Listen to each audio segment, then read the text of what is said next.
ಇನ್ನು ಲೋಕಸಭೆ ಚುನಾವಣೆ ಸಮೀಪಿಸ್ತಾ ಇದ್ದಂತೆ ಶಕ್ತಿ ಪ್ರದರ್ಶನವನ್ನ ಮಾಡೋದಕ್ಕೆ ಸಿದ್ದರಾಮೋತ್ಸವದಂತೆ ಮತ್ತೊಂದು ಸಮಾವೇಶಕ್ಕೆ ಭಾರೀ ತಯಾರಿ ಆಗ್ತಾ ಇದೆ.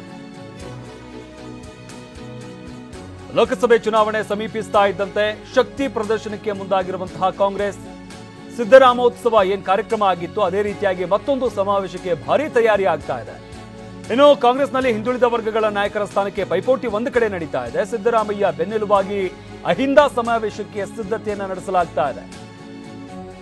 ಕೋಟೆನಾಡು ಚಿತ್ರದುರ್ಗದಲ್ಲಿ ಅಹಿಂದ ಸಮಾವೇಶಕ್ಕೆ ಪ್ಲಾನ್ ಮಾಡಲಾಗಿರುವಂತದ್ದು. ಜಾತಿ ಗಣತಿ ವರದಿ ಜಾರಿಗೆ ಒತ್ತಾಯಿಸಲಾಗ್ತಾ ಇದೆ. ಮುಖಾಂತರ ಸಿಎಂ ಸಿದ್ದರಾಮಯ್ಯ ಅವರ ಆಪ್ತರಿಂದಲೇ ಸಮಾವೇಶಕ್ಕೆ ಸಜ್ಜಾಗ್ತಾ ಇರುವಂತದ್ದು.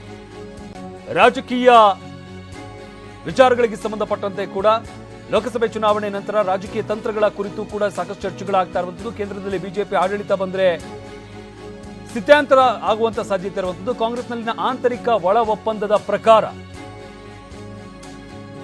ಲೋಕಸಭೆ ಬಳಿಕ ಅಧಿಕಾರ ಹಂಚಿಕೆ ಸೂತ್ರ ಮುನ್ನೆಲೆಗೆ ಬರುವಂತಹ ಸಾಧ್ಯತೆ ಇದೆ.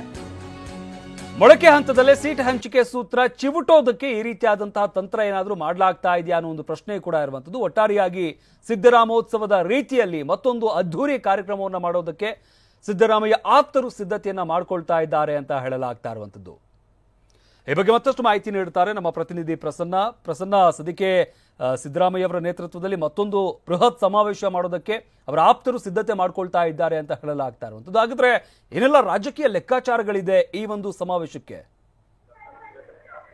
ಶಮಂತ್, ಹಿಂದುಳಿದ ಜಾತಿಗಳ ಒಕ್ಕೂಟದ ಹೆಸರಲ್ಲಿ ಇದೀಗ ಮತ್ತೊಂದು ಬೃಹತ್ ಸಮಾವೇಶವನ್ನು ನಡೆಸೋದಕ್ಕೆ ಸಿದ್ಧತೆಗಳು ಆರಂಭವಾಗಿದೆ. ಬಹುತೇಕ ಡಿಸೆಂಬರ್ 30ನೇ ತಾರೀಕಿನಂದು ಚಿತ್ರದುರ್ಗದಲ್ಲಿ ಹಿಂದೆ ಸಿದ್ದರಾಮೋತ್ಸವವನ್ನ ಯಾವ ರೀತಿ ಮಾಡಲಾಗಿತ್ತು ಅಷ್ಟೇ ಅದ್ದೂರಿಯಾಗಿ ಮತ್ತು ಅಷ್ಟೇ ಸಂಖ್ಯೆಯ ಜನರನ್ನ ಅಭಿಮಾನಿಗಳನ್ನ ಸೇರಿಸಿ ಹಿಂದುಳಿದ ಜಾತಿಗಳ ಒಕ್ಕೂಟದ ಹೆಸರಿನಲ್ಲಿ ಒಂದು ಬೃಹತ್ ಸಮಾವೇಶವನ್ನ ಆಯೋಜನೆ ಮಾಡೋದಕ್ಕೆ ತೀರ್ಮಾನವನ್ನ ಮಾಡಲಾಗಿದೆ.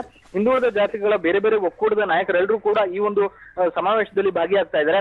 ಅದಕ್ಕೆ ಬೇಕಾದಂತ ಪೂರ್ವ ಸಿದ್ಧತೆಗಳನ್ನ ಈಗಾಗಲೇ ಆರಂಭಿಸಲಾಗಿದೆ. ಜಾತಿ ಜನಗಣತಿಯನ್ನ ಸರ್ಕಾರ ಸ್ವೀಕಾರ ಮಾಡಬೇಕು ಅನ್ನುವಂತ ಒಂದು ಮುಖ್ಯವಾದಂತಹ ಅಜೆಂಡಾವನ್ನ ಇಟ್ಕೊಂಡು ಈ ಒಂದು ಬೃಹತ್ ಸಮಾವೇಶ ಆಯೋಜನೆ ಮಾಡ್ತಾ ಇದ್ರು ಕೂಡ ರಾಜಕೀಯವಾಗಿ ಇದಕ್ಕೆ ಬೇರೆ ಬೇರೆ ಸ್ವರೂಪಗಳಿದಾವೆ ಅನ್ನುವಂತ ಚರ್ಚೆಗಳು ನಡೀತಾ ಇದಾವೆ. ಸಿದ್ದರಾಮಯ್ಯನವರು ತಾನು ಪ್ರಶ್ನಾತೀತ ನಾಯಕ ಅನ್ನುವಂಥದ್ದನ್ನ ಅಧಿಕಾರಕ್ಕೆ ಏರಿದ ಬಳಿಕವೂ ಕೂಡ ಮತ್ತೊಮ್ಮೆ ಸಾಬೀತುಪಡಿಸುವಂತಹ ಅನಿವಾರ್ಯತೆ ಇಲ್ಲ. ಆದ್ರೂ ಕೂಡ ಅದನ್ನ ಸಂದೇಶವನ್ನ ಸಾರುವಂತಹ ದೃಷ್ಟಿಯಿಂದ ಈ ಒಂದು ವೇದಿಕೆಯನ್ನ ಅವರ ಆಪ್ತರು ಬಳಸ್ಕೊಳ್ತಾ ಇದ್ದಾರೆ. ಇದರ ಜೊತೆಗೆ ಹಿಂದುಳಿದ ವರ್ಗದ ವಿಶ್ವಾಸವನ್ನ ಮತ್ತೊಮ್ಮೆ ಗಳಿಸಬೇಕಂತ ಒಂದು ಲೋಕಸಭಾ ಚುನಾವಣೆ ದೃಷ್ಟಿಯಿಂದಲೂ ಕೂಡ ಅನಿವಾರ್ಯತೆ ಇದೆ. ಈ ಕಾರಣಕ್ಕೋಸ್ಕರ ಈ ಒಂದು ಬೃಹತ್ ಸಮಾವೇಶ ಒಂದು ವೇದಿಕೆಯಾಗಿ ಸೃಷ್ಟಿಯಾಗ್ತಾ ಇದೆ. ಇದರ ಜೊತೆಗೆ ಅಕಸ್ಮಾತ್ ಮುಂದೆ ಅಧಿಕಾರ ಹಂಚಿಕೆಯ ಅನಿವಾರ್ಯತೆಗಳೇನಾದ್ರೂ ಕಾಂಗ್ರೆಸ್ನ ಒಳಪಾಳಯದಲ್ಲಿ ಸೃಷ್ಟಿಯಾಗಿದ್ದೆ ಆದ್ರೆ ಅದಕ್ಕೂ ಕೂಡ ತಮ್ಮ ಬೆಂಬಲಕ್ಕೆ ಹಿಂದುಳಿದ ವರ್ಗ ಮತ್ತು ಬೇರೆ ಬೇರೆ ಸಮುದಾಯ ನಿಂತಿದೆ ಅನ್ನುವಂತ ಒಂದು ಸ್ಪಷ್ಟ ಸಂದೇಶವನ್ನ ಸಿದ್ದರಾಮಯ್ಯ ಸಾರೋದಕ್ಕೆ ಹೊರಟಿದ್ದಾರೆ. ಜೊತೆಗೆ ಸಿದ್ದರಾಮಯ್ಯನವರಿಗೆ ಅದೇ ವೇದಿಕೆಯ ಮೇಲೆ ಸನ್ಮಾನ ಮಾಡೋದಕ್ಕೂ ಕೂಡ ಹಿಂದುಳಿದ ಜಾತಿಗಳ ಒಕ್ಕೂಟದ ನಾಯಕರು ತೀರ್ಮಾನವನ್ನು ತೆಗೆದುಕೊಂಡಿದ್ದಾರೆ. ಎಲ್ಲವೂ ಅಂದುಕೊಂಡಂತಾದ್ರೆ ಡಿಸೆಂಬರ್ 30ನೇ ತಾರೀಕಿನಂದು ಚಿತ್ರದುರ್ಗದಲ್ಲಿ ಹಿಂದೆ ಸಿದ್ದರಾಮೋತ್ಸವ ಯಾವ ಮಾದರಿಯಲ್ಲಿ ವಿಧಾನಸಭಾ ಚುನಾವಣೆಗಿಂತ ಮುಂಚಿತವಾಗಿ ಸಿದ್ದರಾಮಯ್ಯನವರಿಗೂ ಒಂದು ಇಮೇಜ್ ಅನ್ನ ಮತ್ತಷ್ಟು ಹೆಚ್ಚಿಸಿಕೊಳ್ಳೋದಕ್ಕೆ ಅವಕಾಶವನ್ನ ಕಲ್ಪಿಸಿಕೊಡ್ತು ಮತ್ತು ಕಾಂಗ್ರೆಸ್ಗೆ ದೊಡ್ಡ ಮಟ್ಟಿಗಿನ ಗೆಲ್ಲುವುದಕ್ಕೆ ಅವಕಾಶವನ್ನ ಮಾಡಿಕೊಡ್ತು. ಅದೇ ಮಾದರಿಯಲ್ಲಿ ಇದೀಗ ಲೋಕಸಭೆ ಚುನಾವಣೆಗಿಂತ ಮುಂಚಿತವಾಗಿ ಹಿಂದುಳಿದ ಜಾತಿಗಳ ಒಕ್ಕೂಟದ ಬೃಹತ್ ಸಮಾವೇಶವನ್ನು ಆಯೋಜನೆ ಮಾಡಲಿಕ್ಕೆ ತೀರ್ಮಾನವನ್ನು ತೆಗೆದುಕೊಳ್ಳಲಾಗಿದೆ. ಶಮಂತ, ಧನ್ಯವಾದ ಪ್ರಸನ್ನ ನಿಮ್ಮೆಲ್ಲ ಮಾಹಿತಿಗಾಗಿ.